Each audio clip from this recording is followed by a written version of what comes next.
Welcome to this brief video that is going to go through the past papers for ACCA paper P3, to go through the syllabus areas in detail and discuss how often each of them gets examined and a little bit about how. There are a number of different syllabus areas, 9 of them under the P3 syllabus areas. Some of them A, B and C, looking at the big picture for an organisation. Some of them D, E, F onwards, looking at more detailed. So let's have a begin then. Let's start by having a look at Section A. Section A is on what's called the strategic position of an organisation.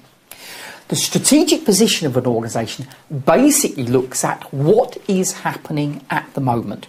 And we will break it down. On the course, we break this down into a number of different areas. So, for example, one of the areas that we look at is what's happening in the outside world. Are things getting easier for the company? Are things getting harder? Is there more competition? Is there a recession? What's going on that might affect the organisation? So the outside world is one of the areas we look at. Another one is what's going on inside the company. Are there particular things that the company is good at? Are there particular things that the company is bad at and perhaps need fixing? We will look at some financial analysis. We will see this again later on in the syllabus areas, but part of the strategic position is how well is the company doing financially? And another big area of strategic position is what do our stakeholders want? Who are they and what is it they want from our organisation? So in the strategic position, we're going to try and find out who the stakeholders are, what they want, what are we doing well and what we're doing badly at the moment, and what's happening in the outside world that might make it more difficult for us in the future or might make it easier for us in the future. Now, you can see there have been 6 papers so far, and this has been tested on all of them. Not only that, it has been part of the compulsory question. It's been question 1, part A, on every single paper. In some papers, it has also turned up in other questions as well. And because of that, you can see average marks per paper. The papers it appears on, which in this one is all of them, 34. So 34% on what is happening at the moment. Now that's always a very, very good thing for you as a student, because the examiner will have to tell you what is happening. So what he's looking for you to do here is to understand what he's told you. He tells you some facts about the outside world. Well, what do they mean for the company? He gives you some numbers. Well, what do they mean for the company? So it's a very, very practical area, understanding what's going on. The second area of the syllabus, Section B, is about what's called strategic choices. Strategic choices, again, have been tested on all of the first 6 papers.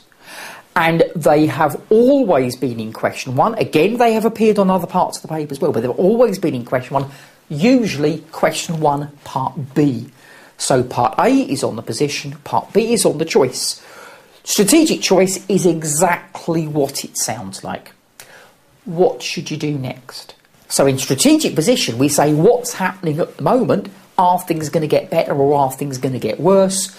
Strategic choice, so what are you going to do in the future? This is where you have to come up with practical solutions to problems. So you know what's happening at the moment because you've done that strategic position. Here is what the company should do about it. Strategic choice. Now, again, like Area A, on every exam, in question 1, another 20 marks. You can see between those first 2 areas, we've got over 50% of the paper, or at least 50 marks on the paper already, on very practical areas. Section C, strategic action. This is more to do with making sure the strategy actually works. So once you've decided what you're going to do, how do you actually make sure that it works? You can have the best idea, this is what the company should do next. But if you implement it poorly, then actually it's not going to help. So strategic action, now this one you can see, Area C has not been tested as often. Only 3 times in the first 6 papers, and only in the compulsory question once. So, on the papers that he has been included in, the average marks have been 11.7. That does not mean 11.7 marks on each of the 6 papers. It's only appeared on 3 papers. So that average is only for those 3 papers. I couldn't see the point in doing an average for papers that it hasn't appeared on. So that one, although important, is obviously nowhere near as important as Section A and Section B. If the first 3 syllabus areas are about strategy, about the big picture, the remaining ones are much more about details. Now, these tend to be particular things within a company. Not the entire strategy is wrong. The company's basically doing the right thing, but maybe 1 or 2 small pieces aren't working as well as they could do. Sometimes those 1 or 2 small pieces can be fixed on their own. Sometimes they actually might be leading to the entire company having problems. So the areas that we're going to be looking at. Section D, business process change. Business processes are basically the way that things happen inside an organisation.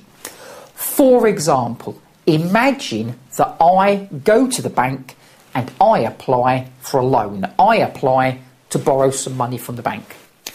The business process is what actually happens to my application. Who looks at it? What are they looking for?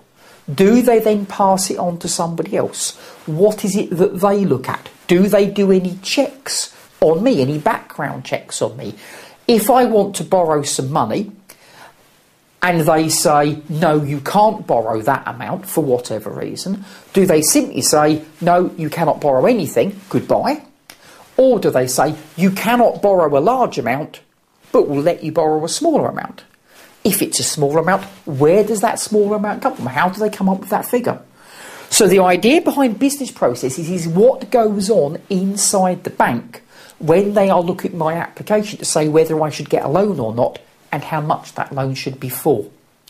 Now, in the exam, business processes tend to be one of 2 things. Often they're both, but there'll be at least one of these. One thing will happen is that they are inefficient. They take a long time unnecessarily.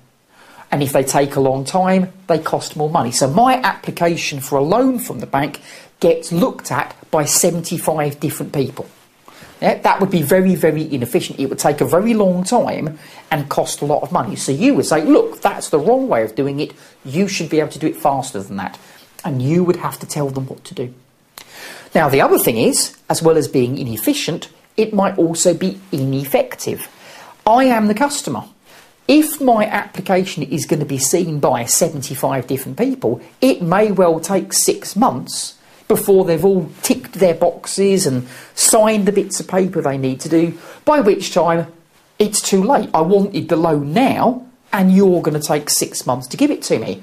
So what will I do?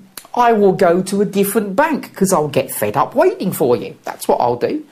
So we might well have to identify that a process is inefficient, or perhaps a process is ineffective, or perhaps both. And in either case, we will probably have to say, this is what's wrong with it at the moment, and this is what I suggest you do instead. Notice a suggested practical solution. So area D on business process change.